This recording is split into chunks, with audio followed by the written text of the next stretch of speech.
Hello, and thank you for watching The Righteous Kitchen, a cooking and baking blog found at www.therighteouskitchen.blogspot.com. Invest a little time and up that cooking game. That's what it's about. Life is too short to eat bad food. In this cooking demonstration, I'm going to walk you through the process of making cornbread dressing. This dressing is nice and moist with a slight crisp on the topping. It will be the star of your Thanksgiving dinner. I've made a homemade stock, but you don't have to. And since I had these turkey necks as part of my stock, I'm going to add a little bit to the dressing. Again, this is optional. I'm cutting a loaf of French bread into cubes, and then I'm going to toast them under the broiler. You want to toss them a few times just to get a nice toasting on the bread. I've made a batch of cornbread, and I have a demonstration video on that. It's a great cornbread recipe.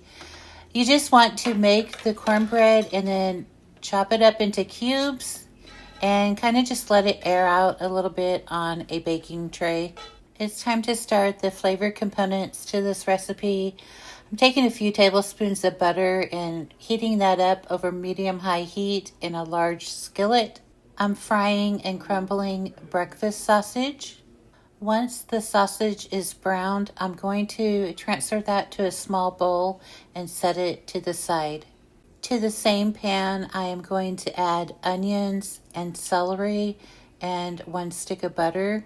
And you want to saute this. It's very important that you cook these vegetables till they're nice and tender.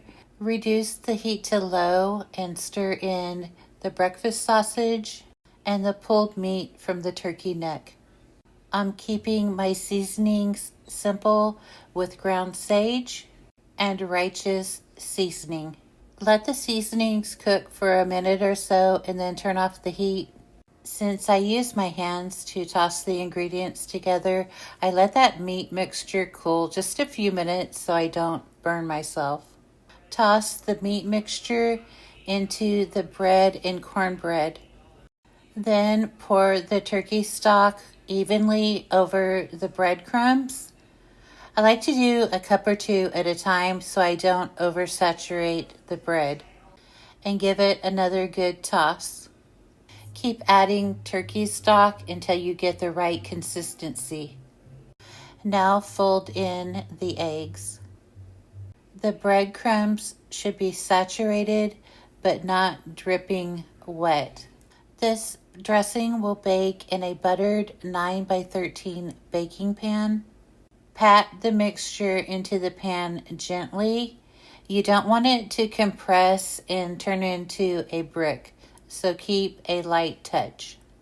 I spread a thin layer of butter over the top of the dressing mix, and that'll give it a slight crisp. This bakes at 350 degrees covered for 30 minutes. Then it will bake an additional 30 minutes uncovered.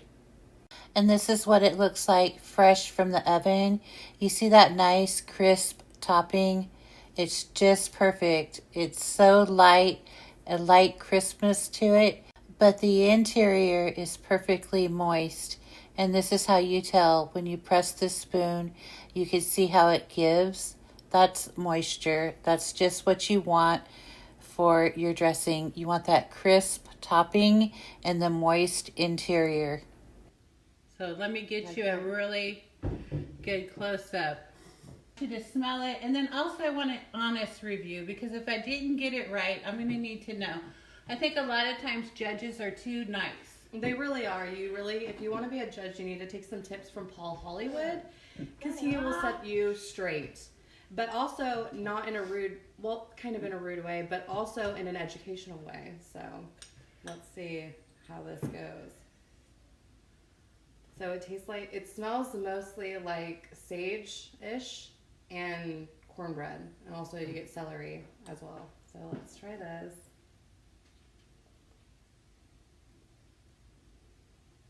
Very good. Very moist. This is not dry in any way, shape, or form. You get the celery at the front. I like that.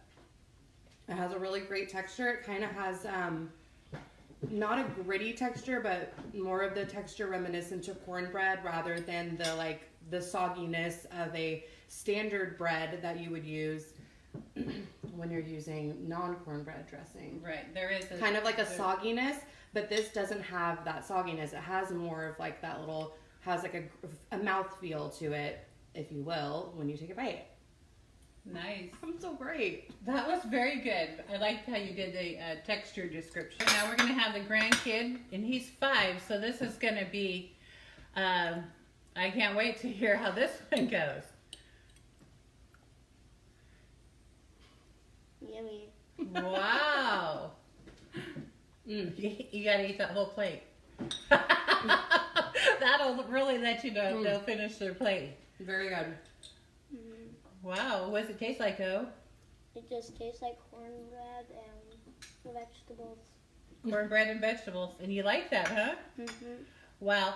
Well, I guess if a 5-year-old likes it, that really does say a lot. I know they're picky sometimes.